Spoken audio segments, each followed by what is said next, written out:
कोचिंगों के अंदर ये बेसमेंट में आज एक दिन नहीं हुआ मान्यवर जहां पे वहां पे कोचिंग क्लासेस चल रहे हैं या लाइब्रेरी चल रही है। ये कोचिंग क्लासेस और लाइब्रेरी 20-20, 25-25 साल से चल रहे हैं। आपको दिल्ली के हर काम में रोड़ा लगाना है। अधिकारियों से कह रहे हैं नाले साफ करो, अधिकारियों से कह रहे हैं लेबर लगाओ, नहीं तो नाले भर जाएंगे, दुर्घटना हो सकती है। एक भी आदमी, एक भी अधिकारी सिर्फ एलजी संचालित करता है उसको, इसलिए हमारी बात सुनने के लिए तैयार नहीं मान। एक मुख्यमंत्री जिसको आपने पकड़ के जेल में डाल दिया, 50 से कम शुगर उसकी है, उसके बूढ़े माँ बाप को चिंता है, बच्चों को चिंता है, पत्नी को चिंता है, पार्टी के कार्यकर्ताओं की चिंता है। आप सेलिब्रेट कर रहे हैं, आप ताली बजा रहे हैं, इस सदन में बैठ के एक दूसरे के प्रति इतनी कटुता मान्यवर, इतनी कटुता। दिल्ली के एलजी महोदय और अधिकारी मिलकर यह प्रयास करते हैं दिल्ली के लोगों का जीवन कैसे नरक बनाया जाए। हमने दिल्ली की अनाधिकृत कॉलोनियों में 99.6% पाइपलाइन बिछा के पानी पहुंचाने का काम किया। हमने दिल्ली के 1031 अनाधिकृत कॉलोनियों में 4243 किलोमीटर नई सीवर लाइन डालने का काम किया। 2014 के बाद 3500 किलोमीटर 3500 किलोमीटर पानी और 3100 किलोमीटर सीवर की पुरानी लाइनों को बदलने का काम किया। 7300 किलोमीटर पानी की नई पाइप डालने का काम किया। ये दिल्ली सरकार का काम है। मैं चाहूंगा कि हमारे मित्र सांसद हमारे साथ किसी दिन समय निकालना चाहे तो चले और ये सारे आंकड़े हम उनके सामने रखेंगे।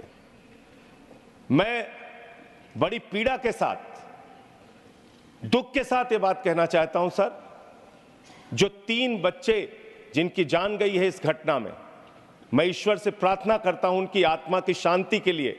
मैं प्रार्थना करता हूं कि उनके परिवार को यह अपार कष्ट सहन करने की शक्ति ईश्वर दे। मैं प्रार्थना करता हूं नीट में जिन छात्रों का भविष्य बर्बाद हुआ, उन्होंने मजबूरी में आत्महत्या की, उनकी भी जान गई, उनकी आत्मा की शांति के लिए भी प्रार्थना करता हूं। कोटा के अंदर जिन बच्चों की जान गई, सुसाइड किया उन्होंने, उनकी आत्मा को भी प्रभु शांति दे। मैं प्रार्थना करता हूं मणिपुर की हिंसा में 1 साल के अंदर जिन लोगों की जान गई है, जिन लोगों को अपमानित किया गया है, इस सदन को उसके प्रति भी गंभीर होना चाहिए, उसके प्रति भी अपनी संवेदना व्यक्त करनी चाहिए। मानव आरोप प्रत्यारोप ये चलता रहेगा, लेकिन मैं पूछना चाहता हूं, ये कोचिंग को रेगुलेट करने की डिमांड आज से नहीं वर्षों से चली आ रही है। वो कौन करेगा? केंद्र की सरकार करेगी। कोचिंगों के अंदर ये बेसमेंट में आज एक दिन नहीं हुआ मान्यवर जहां पे वहां पे कोचिंग क्लासेस चल रहे हैं या लाइब्रेरी चल रही है। ये कोचिंग क्लासेस और लाइब्रेरी 20-20, 25-25 साल से चल रहे हैं।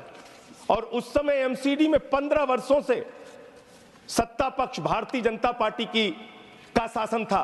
क्या किया आपने उस समय? आपको दिल्ली के हर काम में रोड़ा लगाना है, रोकना है, और उसके लिए आपने भारत के इतिहास में पहली बार हुआ मान्यवर 5 जजों ने सुप्रीम कोर्ट के ये कहा कि दिल्ली के अधिकारियों की ट्रांसफर का, पोस्टिंग का अधिकार दिल्ली की चुनी हुई सरकार को मिलना चाहिए। आपने वो अधिकार हमसे छीन लिया मान्यवर। 28 जून की एक मीटिंग हुई है, उसके वीडियो में सदन में रखूंगा मान्यवर, आपसे निवेदन करूंगा उसकी जांच कराइए। हमारे मंत्री सौरभ भारद्वाज जी, आतिशी मारलेना जी, गोपाल राय जी, इमरान हुसैन जी अधिकारियों से कह रहे हैं डिसिल्टिंग कराओ, अधिकारियों से कह रहे हैं नाले साफ करो, अधिकारियों से कह रहे हैं लेबर लगाओ, नहीं तो नाले भर जाएंगे, दुर्घटना हो सकती है। एक भी आदमी, एक भी अधिकारी सिर्फ एलजी संचालित करता है उसको, इसलिए हमारी बात सुनने के लिए तैयार नहीं मान्यवर। मैं निवेदन करना चाहता हूं उसकी जांच कराइए मान्यवर। और जो अधिकारी दोषी हैं, जिन्होंने बार बार कहने के बावजूद, हमारे मंत्रियों के कहने के बावजूद कार्रवाई नहीं की, उनके ऊपर कार्रवाई करनी चाहिए। मैं आपसे कहना चाहता हूं मान्यवर, बड़े निवेदन और विनती के साथ ये कहना चाहता हूं, आपने हमारी हालत वो कर दी, हाथ बांध दिया, पैर बांध दिया, स्विमिंग पूल में फेंक दिया, और आप कह रहे हैं तैराकी करके नंबर बनाओ, नंबर बनाओ, नंबर बनाओ, वरना डंडे से मारेंगे, तुम्हारी आलोचना करेंगे। आज मेरे घाव में पीड़ा हुई सर। इसी सदन के अंदर हमारे मुख्यमंत्री की बीमारी का मजाक उड़ाया गया, और जब मैंने कहा कि ताली क्यों बजा रहे हो तो कह रहे जेल में गए इसलिए ताली बजा रहे हैं। आप सेलिब्रेट कीजिए। कहा यहां एक सदस्य ने सर, एक मुख्यमंत्री, बस सर खत्म कर रहा हूं सर, मैं सर खत्म कर रहा हूं सर, एक मुख्यमंत्री जिसको आपने पकड़ के जेल में डाल दिया, 50 से कम शुगर उसकी है, उसके बूढ़े माँ बाप को चिंता है, बच्चों को चिंता है, पत्नी को चिंता है, पार्टी के कार्यकर्ताओं की चिंता है। आप सेलिब्रेट कर रहे हैं, आप ताली बजा रहे हैं, आप कह रहे हैं मुख्यमंत्री की हालत है तो बहुत अच्छा है। मान्यवर, इस बात ने हृदय में घाव कर दिया, हृदय में घाव कर दिया। हम एक दूसरे के प्रति इतनी कटुता रखते हैं, इस सदन में बैठ के एक दूसरे के प्रति इतनी कटुता, मान्यवर, इतनी कटुता। मैं आपके माध्यम से कहना चाहता हूं, दिल्ली की सरकार को संचालित नहीं करने दिया जा रहा है। एलजी के माध्यम से हमारे कामों पर रोज रोक लगाई जाती है, रोड़ा अटकाया जाता है। एमसीडी का काम हो, हेल्थ डिपार्टमेंट का काम हो, जल का काम हो, पानी का काम हो, हर काम में रोक लगाना। मोहल्ला क्लिनिक रोक दो, डोर टू डोर राशन की डिलीवरी रोक दो। ये घटना कोई एक दिन की बनी हुई घटना नहीं है सर। ये 10-10, 15-15 साल के जो गुनाह थे पिछली सरकार के और पिछले जो एमसीडी में शासन था 15 साल से, ये उसकी देन है। हमने अपने काम जो किए वो आपके सामने रख दिए।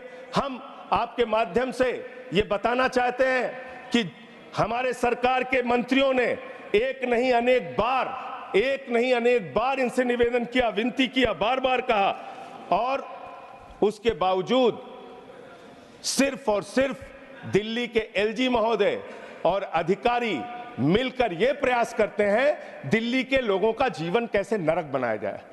अपराध क्या है कि उन्होंने दिल्ली के अंदर आम आदमी पार्टी की सरकार बना दी। हमारे मुख्यमंत्री 3 बार चुन लिए गए।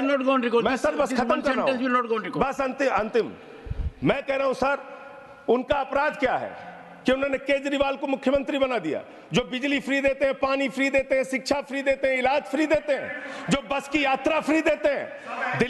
दिल्ली के मुख्यमंत्री अरविंद केजरीवाल जी ऐसे स्कूल बनाते हैं कि अमेरिका के राष्ट्रपति की पत्नी हिंदुस्तान आती है तो कहती है हमें केजरीवाल और सिसोदिया का स्कूल देखना है। हमने वो काम करके दिखाया है, अनुकरणीय काम करके दिखाया है, वो आप पचा नहीं पा रहे हैं। और ऐसे सदन के अंदर हंसी मजाक, लोगों का मौत पे भी ताली बजाने का काम ये बंद कीजिए। ये बहुत गंभीर मसला है। और अंतिम लाइन कह के अपनी बात खत्म करूंगा। मान्यवर, मैं आपसे विनती करता हूं हाथ जोड़कर, इस सदन में ये बड़ी अच्छी शुरुआत आपने की है, आगे मणिपुर की हिंसा पर, नीट के मुद्दे पर, चीन की घुसपैठ पर इस सदन में चर्चा कराई जाए और हम सब उसमें अपनी हिस्सेदारी लेंगे। धन्यवाद। नेशनल दस्तक की आपसे गुजारिश है कि अगर इसको बचाना चाहते हैं तो नेशनल दस्तक को सब्सक्राइब करने के लिए रेड कलर के सब्सक्राइब बटन को दबाएं, फिर बेल आइकन की घंटी दबाएं। नेशनल दस्तक को बचाने के लिए बहुत जरूरी है कि हर खबर को शेयर करें, लाइक करें, कमेंट जरूर करें।